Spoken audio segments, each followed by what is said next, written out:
Dear students, हम नए class कक्षा 11 में आप सभी का प्रवेश हो चुका है। और प्रवेश के समय आपने यह भी नहीं जाना होगा कि कौन विषय कौन कौन लोग पढ़ाएंगे, और धीरे धीरे व्हाट्सएप के माध्यम से आपको जानकारी हो रही है। तो सबसे पहले इंट्रोडक्शन होना चाहिए, लेकिन कोरोना काल के कारण, महामारी के कारण हम सब अपने घरों में हैं। तो मैं अपना परिचय देता हूं आपको। मैं अनुज कुमार सिंह, प्रवक्ता नागरिक शास्त्र। मैं आपको नागरिक शास्त्र सिविक्स पढ़ाएंगे हम। और उसके पहले हम ये बताना चाहते हैं कि आप कक्षा 10th पास करके 11 में 11th में आए हैं, और आपका पिछले महीने एडमिशन अगस्त में हुआ है, जो कि अप्रैल में ही होना था। तो इस देरी के कारण सिलेबस हम लोगों का कुछ कम भी हुआ है। सरकार ने 30% सिलेबस को कम किया है। किताब में जो भी आप चैप्टर देखते होंगे उसमें सब नहीं पढ़ना है। उसको हम आपको सिलेबस के माध्यम से बता चुके हैं कि कौन कौन से चैप्टर्स आपको पढ़ने हैं, और वो चैप्टर्स इस महीने से हम लोग शुरू किए हैं।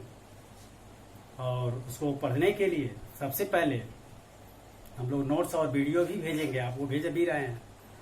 तो इसमें 2 पेपर हैं। एक संविधान के बारे में पढ़ना है फर्स्ट भाग में, और दूसरे में राजनीतिक सिद्धांत के बारे में पढ़ना है। तो दोनों पेपर्स अलग अलग आप नोट करेंगे, और उसके लिए 2 कॉपियां बना लेंगे, और फिर उसको बढ़िया अच्छे तरीके से लिखेंगे ताकि बहुत ही सुंदर दिखे, ताकि पढ़ने में कोई दिक्कत ना हो आपको, क्योंकि उसको बार बार पढ़ने हैं। इसलिए उसको अस्पष्ट और सुंदर लिखें। उसके लिए हेडिंग्स के लिए ब्लैक कलम भी ले लेंगे साथ में, ताकि उससे हेडिंग डालेंगे थोड़ा और अच्छा दिखेगा, और नीले कलम से आप लिखेंगे। और जैसे ही स्कूल खुलेगा आप लोगों की कॉपियों को चेक किया जाएगा, किसने लिखा किसने नहीं लिखा।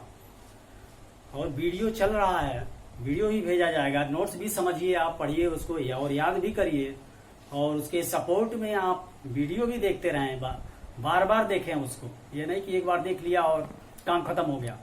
पढ़ने के बाद उससे समझने की कोशिश करिए कि कितना हमको समझ में आया। और अगर समझ में नहीं आ रहा है वीडियो देखिए, उसको बार बार देखिए। उससे भी नहीं समझ में आ रहा है तो व्हाट्सएप के माध्यम से आप अपने टीचर्स, अपने सब्जेक्ट टीचर से बात कर सकते हैं, समझ सकते हैं। उसके बाद स्कूल खुलेगा, कोई ठीक नहीं है कब खुलेगा विद्यालय, परीक्षाएं तो होंगी, इसलिए पढ़ना आवश्यक है। और बिना पढ़े पास भी नहीं हो पाएंगे। तो समय समय से आप उसको एक तरफ से तैयार भी करते रहे। जितना हम लोग अगर नोट्स लिखाते हैं उसे आप तुरंत शेयर करें, वीडियो देखें, बार बार देखें। और वीडियो चूंकि पीछे छूट जाता है, इस व्हाट्सएप ग्रुप पर बहुत सारे वीडियो आते रहते हैं हर टीचरों के।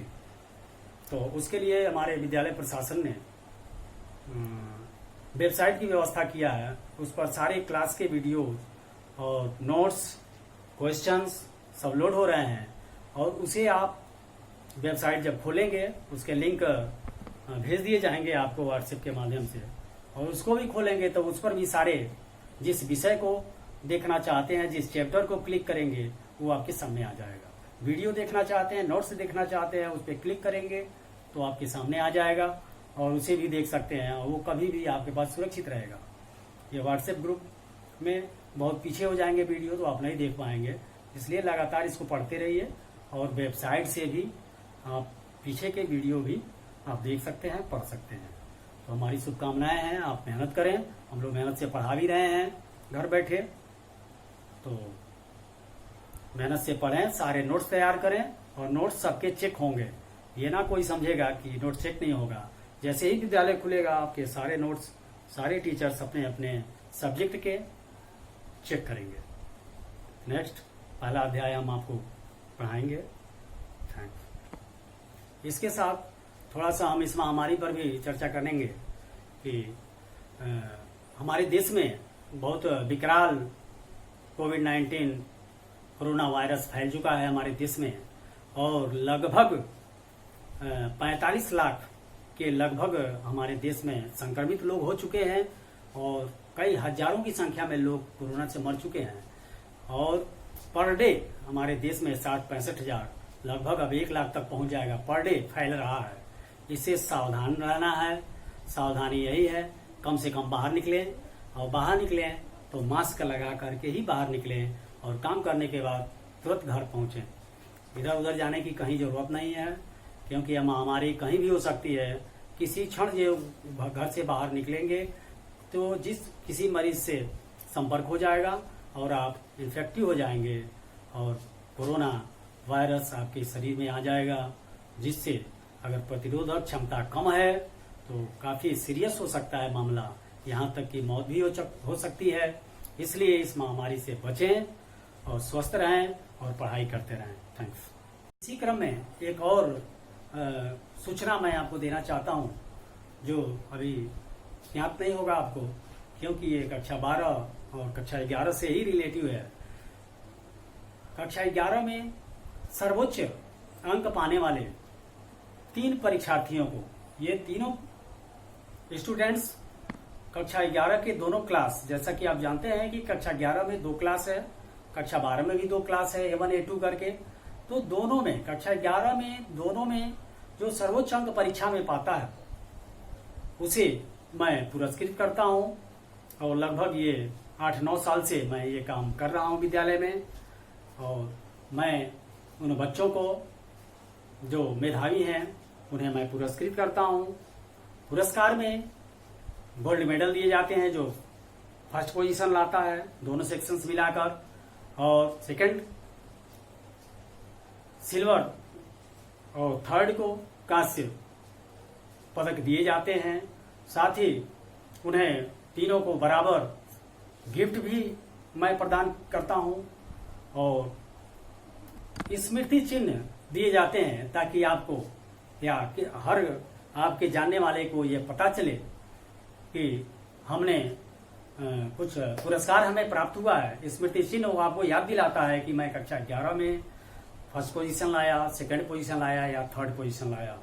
तो ये एक सुनहरा मौका है, अभी से आप अच्छे मेहनत करें, ताकि हमारे पुरस्कार आप में से 3 व्यक्तियों को मिल सके, फर्स्ट सेकंड थर्ड को।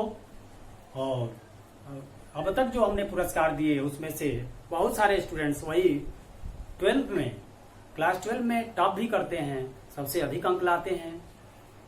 तो मैं आशा करूंगा कि ये पुरस्कार आप सभी